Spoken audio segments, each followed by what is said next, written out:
Udal aurrekontua ez da gora edota bera egiten duen kopuru bat besterik ez.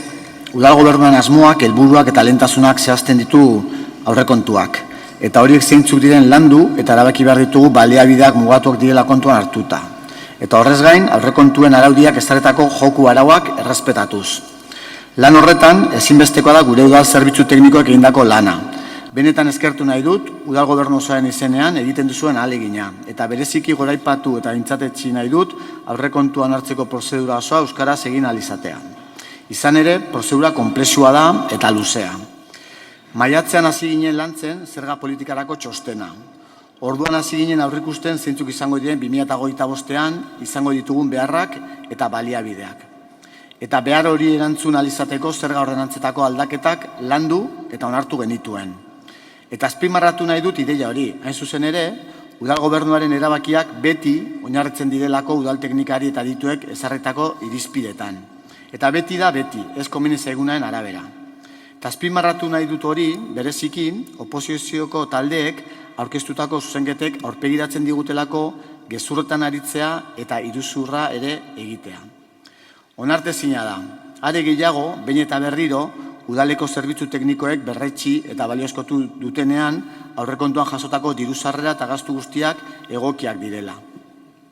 Behin hori argi utzita gero, hasiko naiz berretsiz gure helburu nagusia dela donostiar guztion ongizatea eta bizitza kalitatea hobetzen lagunduko duen aurrekontua onartzea. Eta hori lortu ahal izateko, ezinbestekoa da udal zerbitzu publikoak indartzeko eta hobetzeko konpromisoa. Hartara, gure lehentasuna izango da, gizarte babesa sustatzea, inoratzean geratuz dadin, garraio publikoa eta mugikortasun iraunkorra, Donostia txukun eta garbi mantentzea, donostiar guztiak seguru sentitzea bere hirian udaltzaingoa eta zuhiltzain zerbitzuak hobetuz, eta aisialdirako kultura eta kirola sustatzeko baliabide eta azpiegiturak ere hobetzea. Horretarako, Donostiako udal gobernuak 517 milioi eta erdi inguruko euroko aurrekontu kontsolidatua proposatu dugu. 32 milioi euro gehiago 2024arekin alderatuta. Hau da, 6,76 handiagoa. Gastu korrontea, 490,7 milioi euroko izango da, 18 milioi euro handiagoa, eta inbertsioak, 86,7 milioikoak, 14 milioi handiagoak. El presupuesto 2025 cuenta con 517,5 millones y está diseñado para reforzar los servicios públicos y poder dar una respuesta adecuada a las personas más necesitadas sin dejar a nadie atrás. Hemos propuesto un presupuesto social, inversor y comprometido con las políticas de vivienda y con la mejora del transporte público y la seguridad en la ciudad. Arestian aipatutako zerbitzu publikoak indartzeko eta hobetzeko ezinbestekoa da herritarrei zerbitzu emango dieten langile publikoen lanbaldintza eta baliabideak hobetzea. Inoizko langile kopuru handiena izango dugu Donostiarron zerbitzura. 2025erako aurrekontu plantilla 2738 langile izatea aurreikusi dugu. Udaltzainak, zuhiltzaileak, autobus gidariak, gizarte laguntzaileak, udalinfoko langileak, udal teknikariak eta bar. Horretarako, 184,5 milioi euro bideratuko dira, udalaren gastu osoaren ia 1,36. Udal langileen ordainsariak hasiko dira 1,2,5. Pandemia hasi zenetik 1,18 hasi dira. Baina horri, gehitu behar diogu lanpostuen balorazioaren prozesua ia bukatzar dagoenean, ordainsariak beste 2,43 milioi euro ere hasi direla. Horrez gain, 13 lanpostu berri sortuko dira, 6 mugikortasun agente, 5 psikologo komunitario eta 2 langile kontsumitzaileen udal informazio bulegorako, eta aurreikusi dugu Donostiarron segurtasuna bermatzeko udaltzain gehiago, ordu gehiago kontratatu ahal izatea. Beraz, ikus daitekeen bezala, udal honek berretsi egin du zerbitzu publikoen aldeko konpromisoa. Era berean, indartuko ditugu Donostia txukun eta garbi mantentzeko partidak. Orotara, 186,4 milioi bideratuko ditugu. Hau da, udalaren gastu osoaren 1,36. Aurreko urtean baino, 5,9 milioi euro gehiago. Bideratuko dira, bide eta fatxaden garbiketara, milioi bat gehiago, ondartzetako zerbitzuetara, 275.000 euro gehiago, sanamendura, 729.000 euro gehiago, edota parke eta lorategiak zaintzera, 276.000 euro gehiago. Bestalde, udalak bere entitate da sozietate mendekoei egindako ekarpena ere 8,83 hasiko da. Orotara 2025ean 1,2 milioi euroko ekarpena izango da. Esate baterako, ia 4 milioi euroko ekarpena egingo diogu etxegintzari, 7,7 gehiago, alokairuzko udal etxebizitza parkearen mailauak amortizatzeko eta mantentzeko gastu handiagoak dituelako. Edota udal kirol patronatura 11,2 milioi euro eta Donostiako kulturarentzako 27,2 milioi euro bideratuko ditugu. Era berean, debuseri egindako ekarpena 37,5 milioi eurokoa izango da. Kontuan izan 2020an 19,2 milioikoa izan zela. Eta hori izango da besteak beste erabiltzaileen tarifetan 50% deskontuak finantzatu ahal izateko. Horiez gain, udal zerbitzuak emateko ezinbestekoak diren beste ekarpen batzuk ere aipatu nahiko nituzke. Adibidez, Samarko mankomunitatera 1 milioi euro gehiago hiri hondakinak jaso eta tratatzeko. GHKaren tarifak 6,8 igotzea espero baita. Eratu berri den Igeldoko toki erakunde txikirako, bere gastu korronterako 1 milioi eta 140.000 euro. Eta garapenerako lankidetzarako 8,22 handituko dugu horretara bideratutako partida 2 milioi euroak gaindituz. Hitzartzearen hasieran, gure lehentasunen artean, gizarte babeserako politika daudela esan dut. Helburu nagusia da, gutxien dugunari laguntzea eta inor atzean ez ustea. Horretarako gizarte ekintzako aurrekontua 37,4 milioi eurokoa izango da. Aurreko urtearekiko aurrekontua alderatuta 947.000 euroan handitu da, 1,2,3. Baina, gastu korrontea kontuan hartuz gero, hau da, kontsoliatuko den egiturazko gastu korrontea kontuan izan da, 36,9 milioi eurokoa izango da. 2024 urtekoa baino, ia 2 milioi handiagoa. Oso adierazgarria da, gizartekintzako aurrekontua, ia 10 milioi euroan handitu dela azken 7 urtetan. Hau da, 2018tik ona, 35,56 handitu da.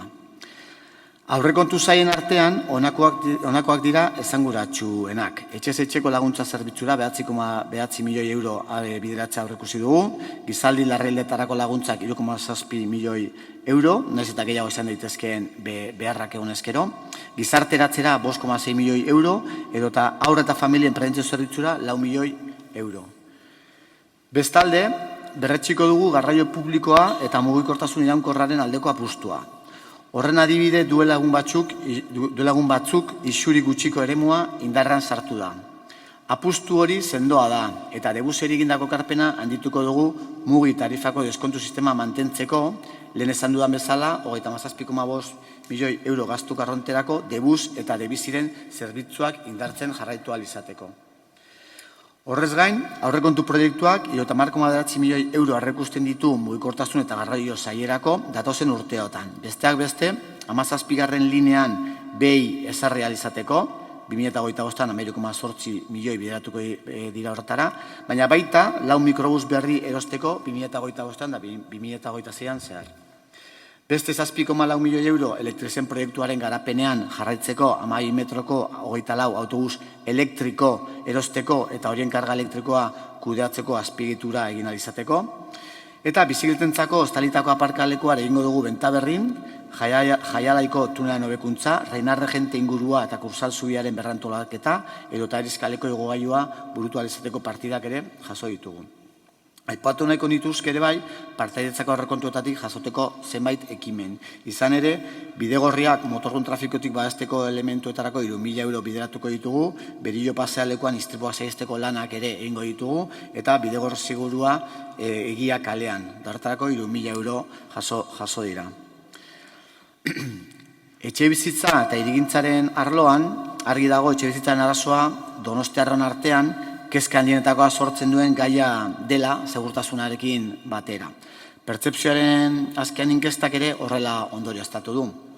Etxebizitzaren arazoa konplexua da, eta behin baino gehiagotan hitz egin dugu horretaz udalbatza honetan. Hartu beharreko neurriak ezin dira mugatu udala aurrekontuen esparrua soilik, hala ere gu jaso ditugu hainbat ekimen. Alde batetik, hirigintzak 12,1 milioi euro izango ditu, abian diren edo azter dauden hainbat garapenekin jarraitu ahal izateko. Baita APO edo hiri antolamendu plan orokorraren idazketa prozesuarekin jarraitzeko ere.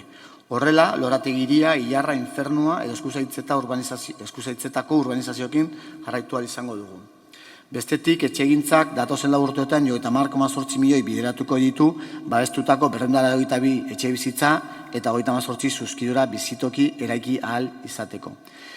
2025 dagokionez, etxegintzak 22,4 milioi euroko aurrekontua izango du eta udalak ere 4 milioi euroko ekarpena egin beharko dio alokairu publikoaren etxe bizitza parkea handitzeko eta parke publikoaren irisgarritasunari eta energia eraginkortasunari lotutako esku hartze handiak burutu ahal izateko.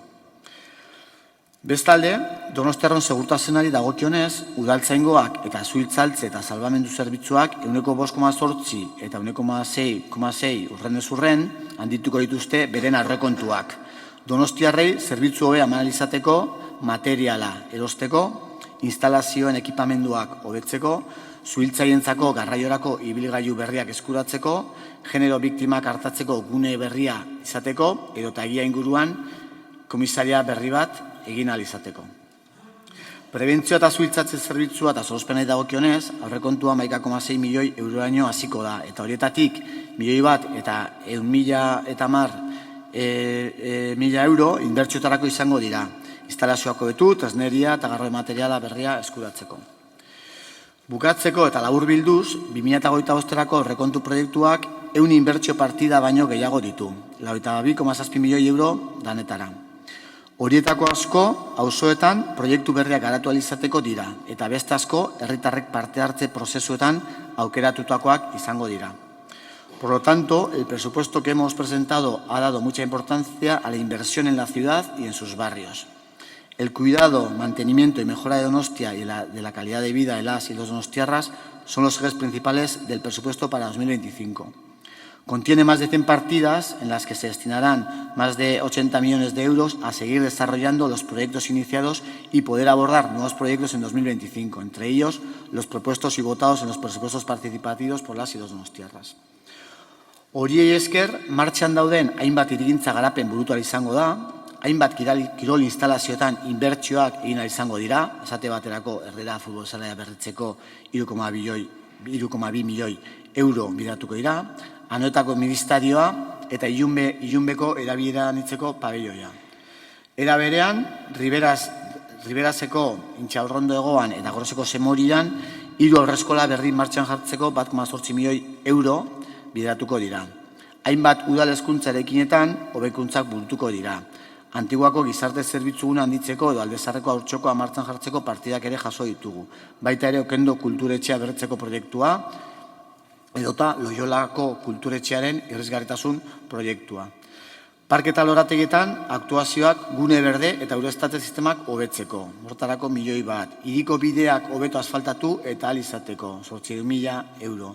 Eskailera mekanikoak mantentzeko, kaleko altzariak eta barandiak zaintzeko. Auzoetan hobekuntzak egiteko, beraberako urbanizazioa, altzako berroneratze laguntzak, Mons Zaziaineko sorleku parkea behingoz egin ahal izateko ere partidare jaso da. Aurrekontu parte hartzaileetatik eratorretako inbertsioak ere kontuan izan ditugu. Igeldoko toki erakunde txikiak behar dituen baliabide materialak horrentzeko partidak ere jasota daude. Hiriko hondakin solioen bilketa hobetzen jarraitzeko ere 500.000 euroko partida jaso dugu. Beraz, hainbat eta hainbat dira, ezinezkoa da denak aipatzea, baina balio du erakusteko udal gobernu honek egindako apustua Donostiar guztiok hobeto bizitzeko aukera emango digun Donostiaren alde.